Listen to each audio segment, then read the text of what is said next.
What's up, fellas? It's Jaffe. Welcome to gabbinandgames for the 26th of August. It's good to see ya. Let's talk about what we've been playing in the video game realm, and then we'll get right to the news of the day. Oh, of course, the biggest news of the day is Taylor Swift is engaged to that damn jock. I mean, what, I thought she was really going to end up with me? Also, never forget, it's important, BubbleGum. They don't sponsor the show. Are you kidding me? But BubbleGum. Cotton candy.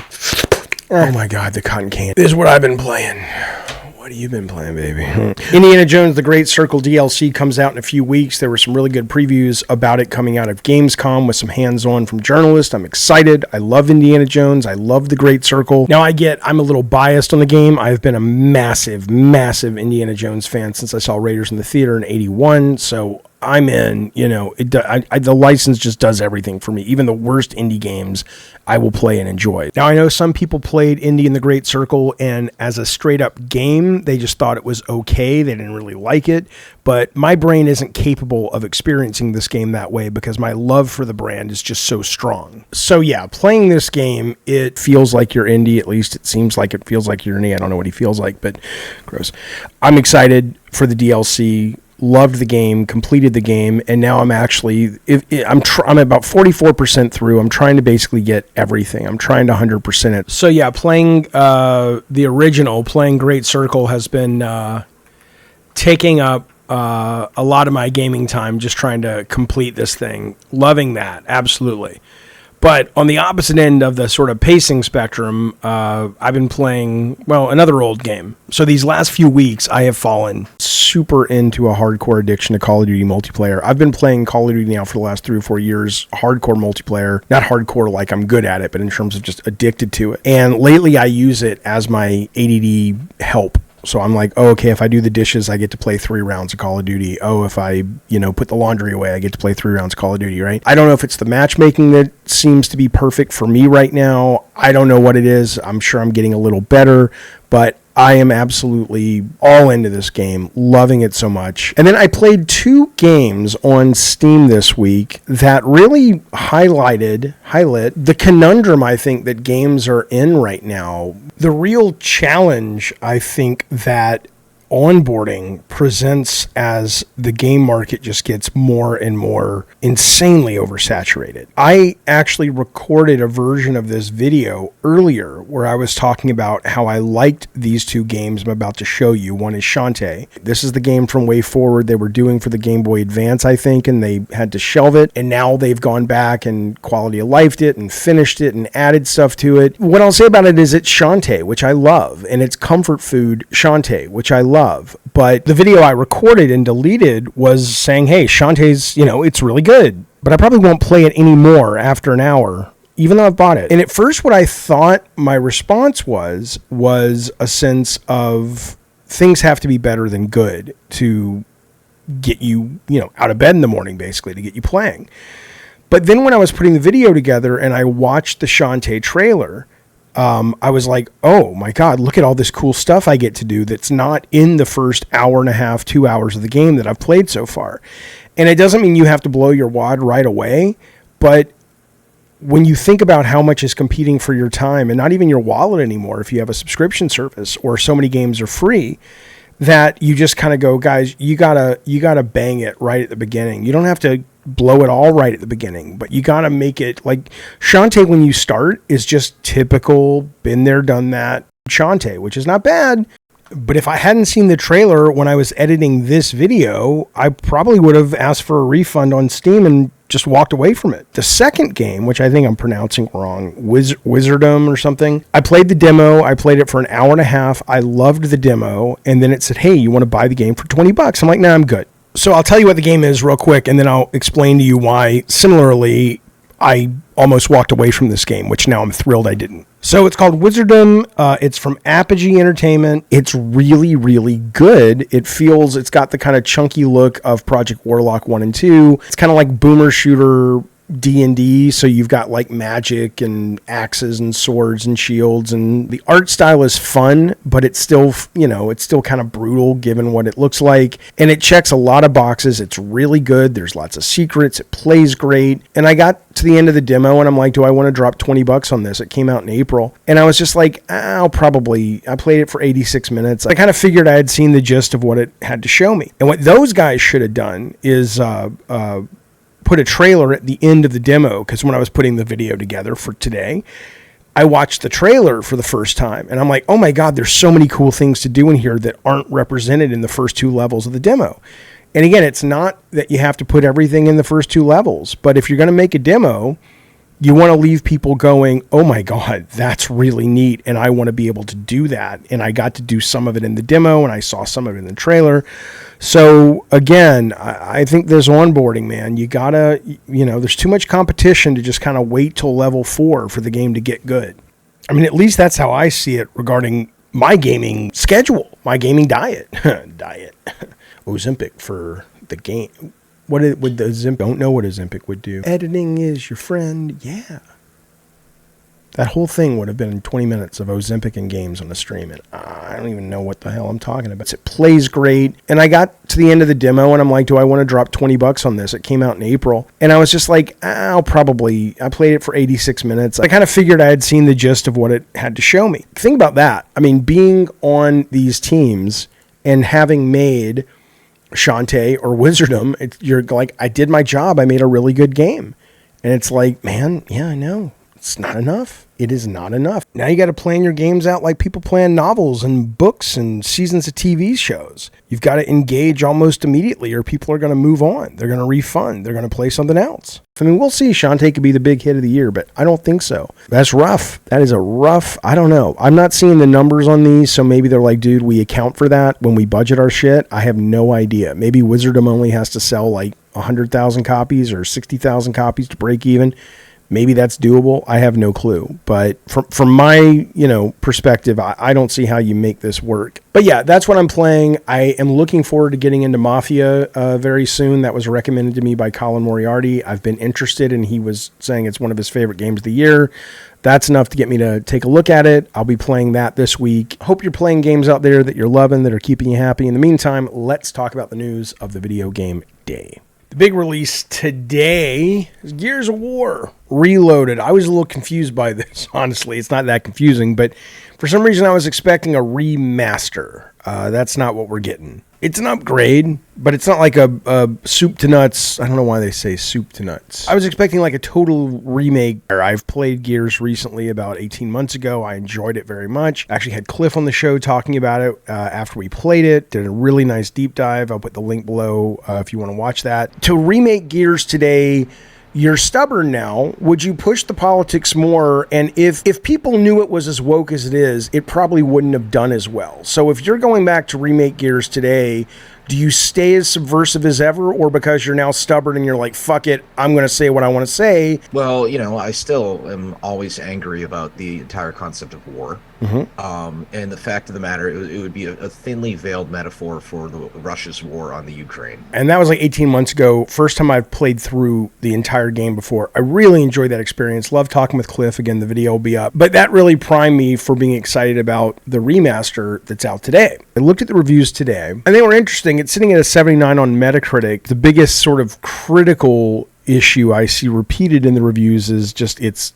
old. It plays old, which is really weird. In fact, if you go to Push Square, which is a PlayStation site, they have a review of the game, and it's a really interesting little sentence. It says, Gears still offers an enjoyable campaign. It's incredibly straightforward and won't leave much of a lasting impression, but you can get a sense of why it's become one of Xbox's biggest franchises. Now, the reason this hits me personally is it really is reflective of the way I felt the critics sort of turned on the original God of War. And it wasn't so much that I was offended by that, but it made me realize how much of the praise we had gotten, at least from the critics, not just the fans, was kind of either bullshit in hyperbole for the sake of their own writing, you know, in terms of, oh, it's amazing, it's genius, it's art, blah, blah, blah.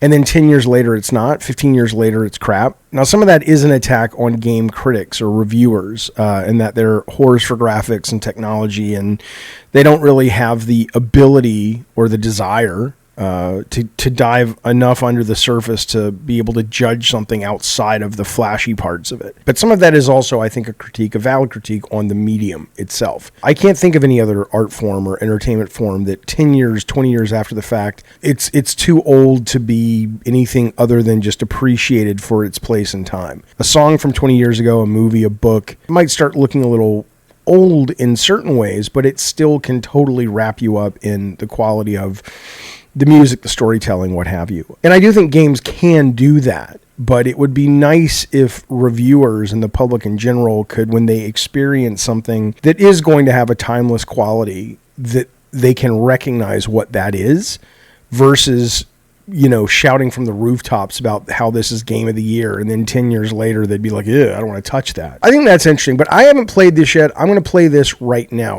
All right, so again, I'm playing this on GeForce. I know there's a lot of interest in playing this and seeing this, and PS owners who haven't played the series before. I don't know how it plays on PS5, so this is just more in general how the update is and how the remaster is. I like GeForce because, like I said, I get to put everything on the highest, like it's just automatically set to Ultra, and I don't have to think about it, I don't have to worry about it. Yeah, I love this world, I love this game. I love this whole vibe. I'm glad there's a new one coming, like a brand new one. So, right, I guess what, E-Day or Emergence Day is going to be the new one on that day, which is perfect. They really need to go back to this vibe. It doesn't look like amazing. Like I said, I think I expected like a remake of it. It definitely makes me very excited for the new one. Especially if they're going to keep it more linear like this and more focused like this, to see that with all the effects and stuff. Obviously, it doesn't make the game better, but I think it'll make, you know, the experience more exciting. Yeah, I forgot. This game is so good. I wasn't even thinking about finishing it. I mean, I don't know if I'll finish it, but I was only thinking about playing it just for the show to see if I liked it again or to see what my response was. I am in cover, you whore. But now that I'm playing it, I'm like, oh, this feels so good. Is that a lady? That's a lady. He's going to have sex with her. I am interested for E-Day, for Emergence Day, the new one. I'm curious about, you know, there is a simplicity, an intentional simplicity, dumbness in a lot of ways to the way this is written. And I don't mean that like it's not poorly written at all, but it clearly goes right for the red meat, right for the kind of just surface. And there's obviously context, as you heard with the earlier interview with Cliff. But I wonder, can you in 2025 write something as on the nose as this, or at least seemingly on the nose as this, and it works as anything other than parody? Because this didn't play as parody, and it still doesn't, but it is very, very like middle school comic book geek reading, like right a step above G.I. Joe, which I love about it. That's not an insult to it. I just wonder, at the time, certainly people didn't get Cliff's kind of more subversive messaging about it, but they enjoyed it for what it was, and there was no real, as far as I recall, criticism of sort of it being on the nose. And I wonder now if they feel the need to bring it to a more modern sense of more nuanced writing, or if they're like, fuck that shit, we're going Red State, we're going Twisters, and we'll let the chips fall where they may. It's an interesting challenge for the dev team, I would imagine. Yeah, I love this game, though. I forget how much I love this game. I hope they remaster Part 2, because I've never played Part 2, or at least never finished it. They kind of look alike.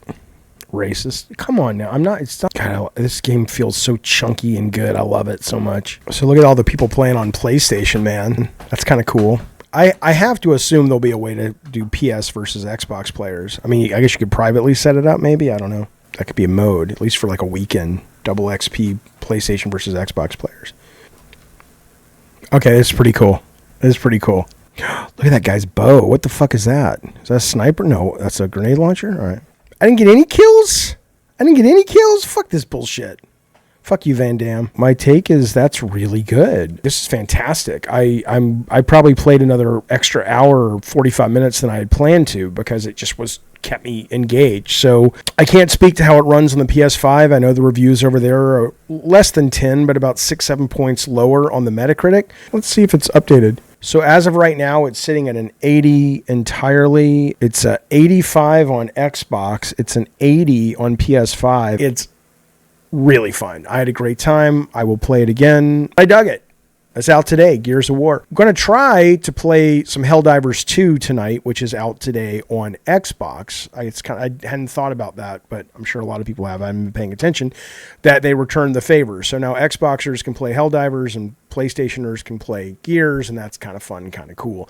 I haven't played Helldivers since the first month it was out, but I know Tech's really into it, and Xbox fans are over there today, so should be a good time to at least consider jumping back in. I'll play some tonight, let you know on tomorrow's show what I thought. Okay, let's move on to some actual news. Coming out of Gamescom, I'm a touch befuddled over which horror game coming out soon that I'm going to be most excited about. Now, who cares? I'm playing them both. Resident Evil 9, huge Resident Evil fan, probably my favorite video game franchise. Nothing they have shown so far has been all that compelling. I watched the walkthrough in both first person and third person.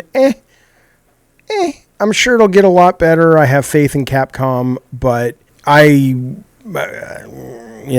it's fine. It looks very rote and generic and been there, done that. But, they have enough credit in the bank that I'm not worried. Silent Hill F is much more risky. And in a lot of ways, that's what makes it more interesting. Most of the comments I have seen about Silent Hill F gameplay from Gamescom have been really positive. Here's what GameSpot says about the game. One of the editor's favorite games of the show, Silent Hill F. I'd now go so far as to say it's not only back, it's stronger than ever, and that Silent Hill F has the potential to be the best game in the series. Even taken purely at surface level, Silent Hill F is a great experience, and the story woven in its first 5 hours, one of a young girl navigating rot-filled alleys, and teenage psychological warfare completely pulled me in. There's a little bit of clunkiness and a little bit of friction when it comes to controlling the main character, especially in combat, I found, but at the same time, I kind of think that works with Silent Hill. Yeah, I mean, there is kind of a consistent complaint about the combat in the game in terms of it just simply being, maybe not up to the quality that we expect from other melee-based games. This is IGN's take. Combat itself has a similar feel to Silent Hill 2's close-range combat. You can dodge enemy attacks with the DualSense's circle button, while you can activate light and heavy attacks with R1 and R2 respectively. Your limited reach and lengthy attack motions give a realistic, weighty feel to combat. Heavy attacks especially are slow and need to be timed well, contributing to the feeling that Hinako is just a teenager with limited strength. What sets Silent Hill F's combat apart from Silent Hill 2's more limited melee combat is the implementation of timed dodges and counterattacks. Silent Hill F seems to be a horror game that gets everything right. If, like me, the Silent Hill 2 remake was one of your favourite games of 2024, Silent Hill F has the potential to become a serious Game of the Year contender. So, I mean, it's kind of hard to, two of the biggest, which doesn't necessarily mean you trust them all the time, two of the biggest outlets saying they really, really, really liked it. But I haven't seen as much of that love on Resident Evil. I've seen it from the fans and from the hype, but that was playable as well. And I'm not saying people walked away saying it was not good, but I don't see as much like that was really interesting. But again, they were very limited with what they showed. They don't have to show their hand as early. But the one thing I'll say on Silent Hill F, which, I mean, it doesn't have me concerned. Look, I'm there day one. So what's the point? I mean, why even show you this article? I'm not going to do it. I'm going to show it to you, but who cares? Right? Who gives a shit? Here's the deal. Here's an article, Rock, Paper, Shotgun. This guy's basically got to play 4 hours at Gamescom, and he did not like it. He says, combat is as deeply ingrained with it in Silent Hill F as Guilty Moping was to Silent Hill 2, and it doesn't work nearly as well. He says a lot of the hits don't make any sense, like you'll be close to somebody and the collision's off. Maybe he's got a bug version. You know what? I don't even give a shit. I don't even give a shit what he writes. Isn't that weird?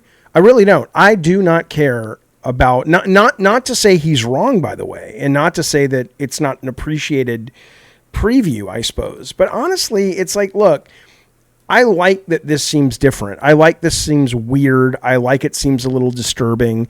And I do want to like this game. I loved Silent Hill 2 Remake. So, just heads up to you if you're into the news and stuff that, hey, man, there are some people out there saying that did play it at Gamescom and didn't walk away impressed. But I mean, hell, I bought Slitterhead, man, and I really liked it at a conceptual level, but I couldn't play it for more than about a day and a half, and so I have to assume that Silent Hill F will at least be better than this. Horror, I would probably be a horrible horror reviewer because I love horror so much that I just appreciate people making it and showing me cool stuff. So I hope the guy who played F from Rock, Paper, Shotgun is not the majority view of it. At least doesn't sound like it so far, but I remain excited.